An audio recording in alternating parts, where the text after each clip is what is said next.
வணக்கம். நம்மளோட library book series கலெக்ஷனில் இன்றைக்கி நம்ம ஒரு முக்கியமான புக் பார்க்க போகிறோம். அது வந்து உடையாள். எழுத்தாளர் ஜெயமோகனோட உடையாள். இது வந்து 2024 தான் வந்து ரிலீஸ் பண்ணியிருக்காங்க. குழந்தைகளுக்காக நிறையா லிட்ரேச்சர் வந்து எழுத்தாளர் ஜெயமோகன் வந்து கொடுத்துட்ருக்காங்க. அதில் முக்கியமானது பார்த்திங்கன்னா இன்றைக்கி வந்து உடையாள் அப்படின்னு ஒன்று பார்க்க போகிறோம்.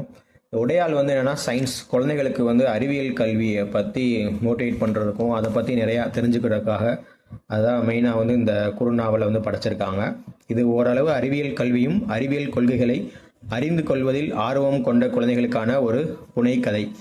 அதே மாதிரி எழுத்தாளர் ஜெயமோகன் வந்து வேற என்ன கொடுத்துருக்காங்க குழந்தைகளுக்கு பார்த்தீங்கன்னா, பனி மனிதன் அப்படின்னு சொல்லிட்டு ஒரு குழந்தைகளுக்காக ஒன்று இருக்கும். அது நல்லாயிருக்கும். பனி மனிதன் வந்து நான் ஏற்கனவே படிச்சிருக்கேன், அது லைப்ரரியில் படித்தேன், அது நல்லாயிருக்கும். அதே மாதிரி இந்த உடையாள் வந்து இப்போ தான் படிக்க ஸ்டார்ட் பண்ணியிருக்கேன்.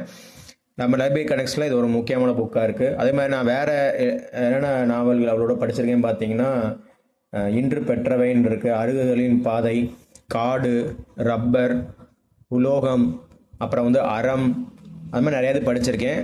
அதை பற்றிலாம் நம்ம வந்து ரிவ்யூஸ் வந்து நெக்ஸ்ட் வீடியோஸில் நம்ம வந்து பார்க்கலாம்.